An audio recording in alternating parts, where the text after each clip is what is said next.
ریاستی کابینہ نے جیو 111 سے دستبرداری اختیار کرنے کا فیصلہ کیا ہے۔ اس خصوص میں چیف منسٹر چندر شیکھر راؤ نے آج پریس کانفرنس خطاب کرتے ہوئے بتایا کہ وقار آباد ضلع کی کئی اراضیات اس جیو سے متاثر تھیں، جہاں بڑے پیمانے پر تعمیری کاموں کی اجازت نہیں تھی، لیکن حکومت نے تفصیلی جائزہ لینے اور کمیٹی کی رپورٹ کے بعد جیو 111 سے دستبردار ہونے کا فیصلہ کرتے ہوئے کابینہ نے قرارداد منظور کی۔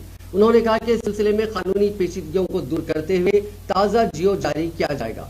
چیف منسٹر نے بتایا کہ چیف سیکرٹری سومیش کمار کی قیادت میں ایک کمیٹی تشکیل دی گئی، جس میں پولوشن کنٹرول بورڈ، محکمہ جنگلات اور دیگر محکمے کے عہدیدار شامل رہیں گے۔ یہ کمیٹی عثمان ساگر، حمایت ساگر کے علاوہ موسیٰ ندی اور عیسیٰ ندی کو آلودہ ہونے سے بچانے کے لیے گرین زون قائم کرے گی۔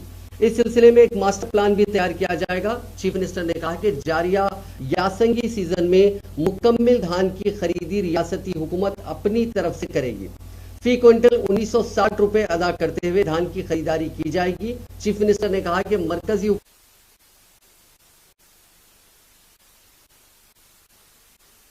کو متعارف کرنے کی ضرورت ہے۔ اس سلسلے میں ٹی آر ایس پارٹی عنقریب حیدرآباد میں ایک ورکشاپ کا اہتمام کرے گی، جس میں ملک بھر کی کسان تنظیموں کے قائدین، رضاکارانہ تنظیموں اور مختلف سیاسی جماعتوں کے قائدین کو مدعو کرتے ہوئے ایک جامع زرعی پالیسی کو تیار کیا جائے گا، اور مرکز سے بی جے پی حکومت کے اقتدار سے محروم ہونے کے بعد اس پالیسی کو اختیار کرنے کی کوشش کی جائے گی۔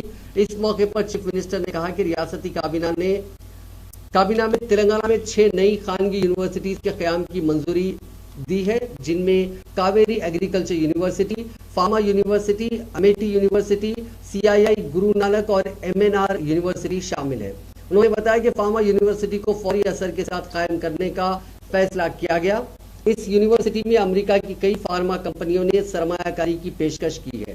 حالیہ دنوں وزیر انڈسٹریز و IT تارک راماراؤ کے دورے امریکہ کے موقع پر فارما کمپنیوں نے یہ پیشکش کی تھی۔ چیف منسٹر نے کہا کہ ریاست بھر کی تمام یونیورسٹیز میں ملازمتوں پر تقرر کے لیے جملہ ملازمت 3500 ہے۔